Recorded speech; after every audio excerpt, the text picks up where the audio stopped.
Hello again, YouTube. Aliolus here.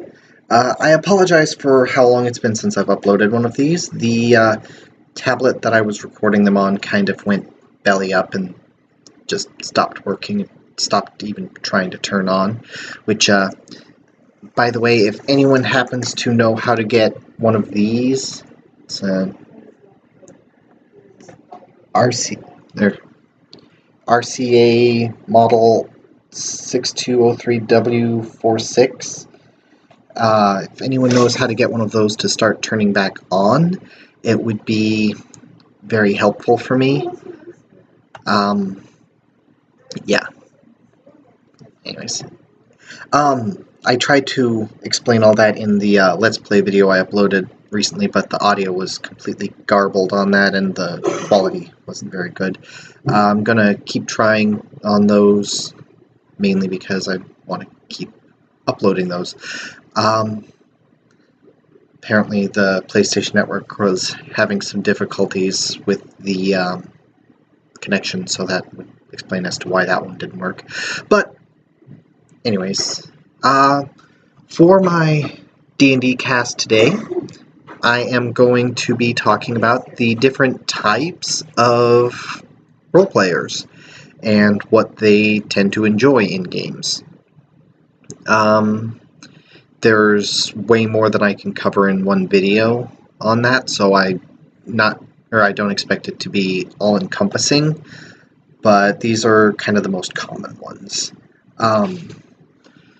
So the first type of role player that you tend to encounter is the role player. These are the ones that tend to focus mostly on being in character and what their character is, what they do, and so on. They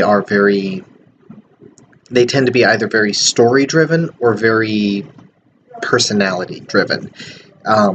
A good example of the role player type would be someone who thinks up like anywhere from a 1 to 4 page written backstory for their character. Then people who do stuff like that tend to be very role-play focused, and they're quite fun to be around because they tend to be very good at determining what their character would do in any given situation. The second type that you come across is what I call the action hero. Some people refer to them in more derogatory terms. They tend to enjoy more the combat aspect, the fighting, the idea of kicking ass and being all heroic and everything.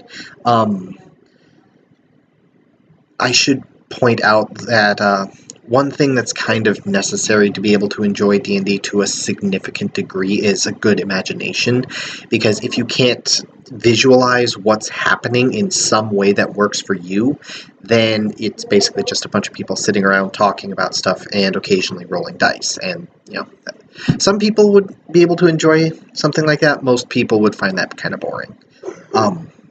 After the action hero, then you have the power gamer.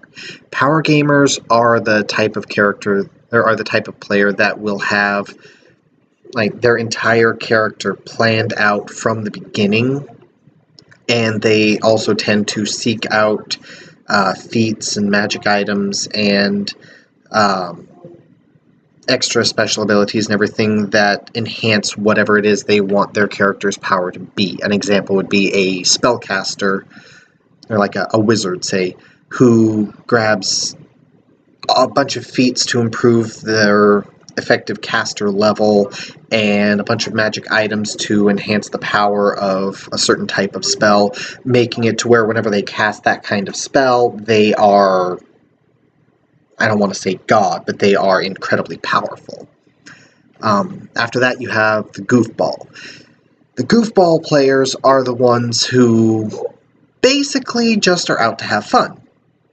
They're the silly ones. They'll do things that seem kind of nonsensical just because they think it'll be fun, or they think that it'll make people laugh, like a halfling barbarian. Nothing in the rules saying you can't be one. They're not very mechanically powerful, because halflings tend to be penalized in areas that barbarians kind of need. But, there's nothing saying that you can't do it, and you could have fun doing it. And that's the kind of thing that a lot of goofball characters would play, is something that seems nonsensical but would be fun. Then you have traditionalists, which are gamers that always tend to play the same general type of character. That may be the same class, or it may be the same type of personality, or it may be the same race. Traditionalists, almost all of their characters will have something about them that is the same between all of their different characters. The other specifics may change, but those specifics are always there. Then you've got the show-offs. The show-offs are similar to the power gamers, except show-offs tend more to being one-man armies, if you will. They don't care so much about the functionality of the group. They more want to broadcast and show, hey, I can do all of these things really awesome.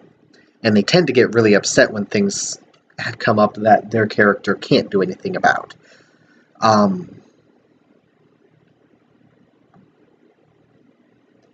Anyways, then the last type that you encounter are the, for lack of a better term, the rules lawyers.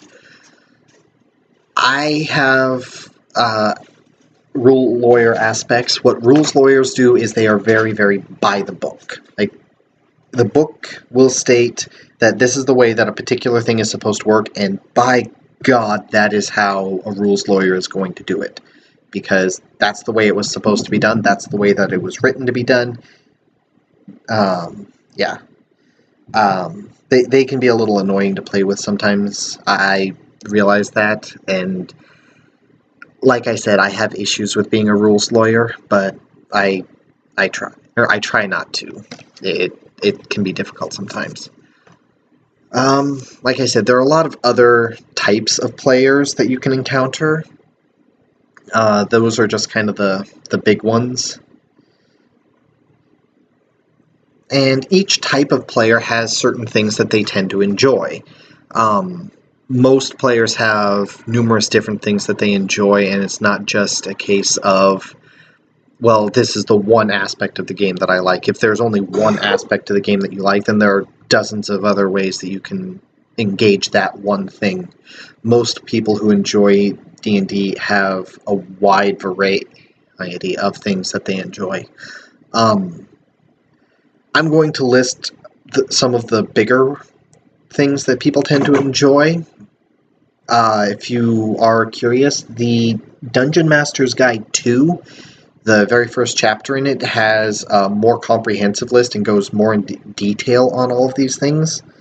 But some of the things that people tend to enjoy are like social interactions, in-game and out, where you're gathering together a group of friends, and those friends are going about doing all of these other things that may or may not be possible to be done in the real world.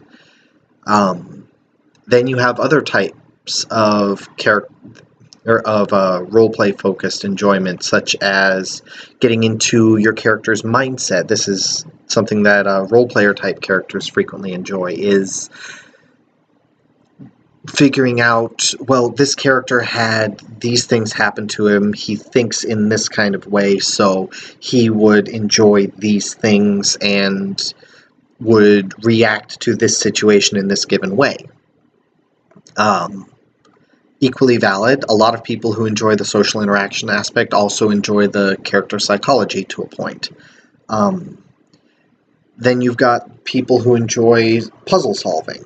Now, there's a lot of puzzle solving that you can do in the real world, but oftentimes they're not on as grand a scale as in a D&D game. Plus, they usually don't have the consequences for failure that a puzzle in D&D would have. Puzzle in the real world, if you fail to solve it, it would be like a Rubik's Cube. If you fail to solve it, you just keep working at it until you finally are able to, which some people would be easier to, or have an easier time at than others. A puzzle in D&D could be, you have to figure out the proper order to put all of these statues in on this pedestal, and if you get the wrong order, then the ceiling will drop down and kill all your characters. It gives a little bit more incentive to make sure you get it right on the first time.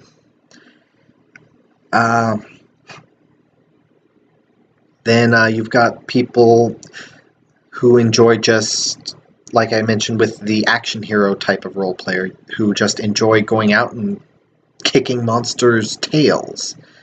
They tend to be very action-focused. Sometimes they enjoy the tactical side of things, where you're figuring out, okay, these creatures here have this weakness that we can exploit. If this person circles around over to that side, then this person over here gets this special ability, so on and so forth. There's a lot of different aspects to the butt-kicking side of things that people can enjoy. Then you have the people who just enjoy the exploration side. You've got a whole new world that you can't find anywhere in the real world that they get to explore. And again, you have to be able to imagine what you're seeing and where you're going and everything, but a lot of people can really enjoy that. Most people who play D&D really enjoy the sense of escape that they get, where they don't have to worry about any of their normal cares or concerns. They can be someone else for, a few hours or however long your group is playing for. My wife just mentioned that one of the things that she really enjoys is the challenge of survival. There's two ways that can work, which would be like wilderness survival, or on this side over here, which would be like you're out in the wilderness, you need to find food, find or make shelter, find a way to get water, and so on. That you can do in the real world by like camping, but camping has its limitations, because normally if you go camping, you're going to be bringing at least some supplies, whereas in D&D you may or may not have those. What was that, dear?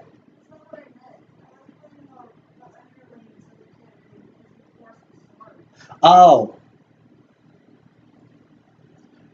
Sorry about that. She actually just explained that what she actually meant was the kind of characters that are somewhat underpowered in terms of actual scale of what they're capable of doing, but so you have to figure out how to survive with all of these other people who are, and against all of these creatures that are quite possibly far more powerful than you, which actually ties into the second aspect of surviving against overwhelming odds. The last thing I'm going to touch on that people tend to enjoy in D&D is the lack of limitations. Oftentimes in the real world, you have limits on what you can do, things that you may want to do, but you either aren't physically capable of doing, or there would be severe legal consequences for doing, or you may want to do it, but you know that it's morally wrong, and so you shouldn't.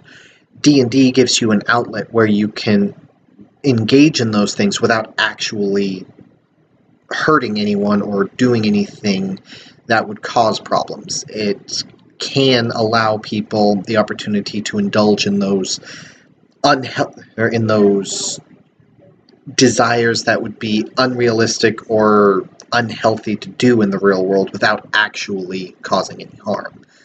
Though I will say, if you're using D&D to indulge in severe